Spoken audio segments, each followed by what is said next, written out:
தளபதி விஜய் அவர்கள் தொடர்ந்து தமிழகத்தில் பல்வேறு பகுதிகளில் மக்கள் சந்திப்பு மற்றும் நிர்வாகிகள் சந்திப்பு நிகழ்ச்சியை நடத்தி வருகிறார்கள்.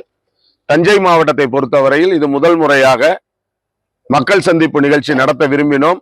இருந்தாலும் போதிய அவகாசத்தில் நடத்த வேண்டும், குறித்த நேரத்தில் நடத்த வேண்டும் என்கிற காரணத்தினால் நிர்வாகிகள் சந்திப்பு நடத்துவதற்கு காவல் கண்காணிப்பாளர் அவர்களிடத்திலே நாங்கள் இன்றைக்கு மனு அளித்திருக்கிறோம். அவர்களும் அதனை பரிசீலித்து உரிய அனுமதி வழங்குவதற்கு ஆவண செய்வதாக தெரிவித்திருக்கிறார்கள். மார்ச் 4ஆம் தேதி தஞ்சை திருச்சி தேசிய நெடுஞ்சாலை செங்கிப்பட்டி அருகில் 10 ஏக்கருக்கு மேற்பட்ட ஒரு பரப்பளவு கொண்ட இடத்துல இந்த நிகழ்ச்சிக்கான ஏற்பாடுகளை செய்யறோம். 10 ஏக்கர்ல எவ்வளவு பேர் கலந்துக்கிறாங்க?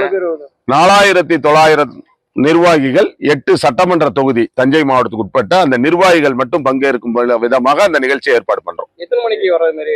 காலை 10ல இருந்து 3 மணிக்குள்ளாக அந்த நிகழ்ச்சிக்கான நேரத்தை பண்றோம். எல்லாமே அடுத்தடுத்து கழக பொதுச் செயலாளர் அவர்களோடு தொடர்பு கொண்டு, அதே போல காவல் கண்காணிப்பாளர் மற்றும் காவல்துறை வழங்குகின்ற அறிவுறுத்தல்கள் அதன்படி இந்த நிகழ்ச்சியை ஏற்பாடு செய்யறோம். முக்கிய அறிவிப்புகள் இதுவரையில எதுவும் சொல்லல, மனு அளித்திருக்கிறோம், முறையா பரிசீலனை பயின்றோம்னு சொல்லியிருக்காங்க. இந்த நிகழ்ச்சியில் எதுவும் முக்கியமான அறிவிப்புகள் வெளியேறதுக்கு வாய்ப்பு? எல்லாமே எங்க கழக பொதுச் செயலாளர் உங்களை சந்தித்து வழங்குவார்கள் தகவல்களை. பிளே ஸ்டோர் மற்றும் ஆப் ஸ்டோரில் இருந்து பாலிமர் செயலியை QR கோடு மூலம் பதிவிறக்கம் செய்யுங்கள். செய்திகளை உடனுக்குடன் பெறுங்கள்.